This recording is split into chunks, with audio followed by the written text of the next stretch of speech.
Salut à tous, je me suis maté Massacre à la tronçonneuse qui est sorti sur Netflix. Du coup, je vous fais une petite vidéo pour vous faire part de ma critique, avis, réaction, un peu tout ça.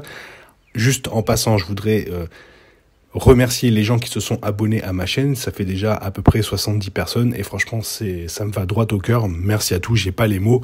J'espère que ça va continuer comme ça. Merci. Le film s'ouvre sur une narration en voix off de John Larroquette décrivant les événements du 18 août 1973 lorsque les meurtres que nous connaissons horribles ont eu lieu au Texas. Leatherface est présenté, masqué évidemment, avec la seule survivante Sally Hardesty, Olwen Fouéré, qui n'a pas parlé de l'incident depuis qu'il s'est produit il y a 50 ans. Ce dépotoir d'exposition est en fait une véritable émission de crime regardée par Lila, Elsie Fisher, sur une station-service au Texas. Elle est en visite avec sa sœur Melody, Sarah Yarkin, et son ami Dante, Jacob Latimore, et sa petite amie Ruth, Nell Hudson. La raison de leur présence au Texas est que Melody et Dante, tous deux des influenceurs sociaux, tentent de réorganiser la ville fantôme de Harlow avec un plan d'affaires idéaliste souhaitant transformer l'endroit en un point chaud de restaurants, centres commerciaux et autres attractions. Toutefois, les habitants de la région semblent nerveux en raison de la présence de ces étrangers, leur demandant d'être respectueux des tragédies qui hantent toujours la région, ce qui est juste. Cependant, les choses se dégradent assez rapidement. Le cow-boy Richter, Mo Dunford, frotte le groupe, en particulier Melody, dans le mauvais sens du poil en raison du fait qu'il brandit ouvertement une arme à feu. Dante repère un drapeau confédéré à l'extérieur d'un orphelinat apparemment abandonné avant l'arrivée des investisseurs. Et il semble y avoir une vieille femme résidant toujours à l'intérieur malgré les ordres d'évacuation de la banque. Une série d'événements improbables et malheureux ont conduit à la mort de la femme qui se trouvait être la propriétaire de l'orphelinat de Harlow et l'unique gardienne de Leatherface, Mark Burnham, ce qui déclenche son déchaînement meurtrier après une période de sommeil de 50 ans. Franchement, l'introduction d'une jeune génération qui semble être éloignée des tragédies survenues en 1973 avait le potentiel de bien fonctionner dans le cadre du récit.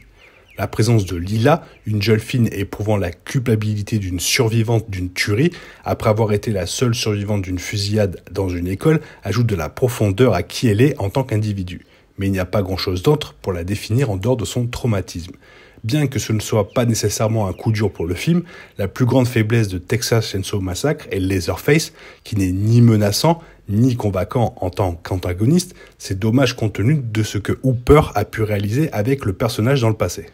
Dans le film original, le comportement déséquilibré de Leatherface découlait clairement de problèmes psychosexuels, un petit complexe d'Oedipe, d'une dépendance excessive à la dynamique familiale et d'un état mental enfantin imprégné de cannibalisme et de meurtre. Ces facteurs ont rendu le personnage convaincant, terrifiant et surtout très complexe.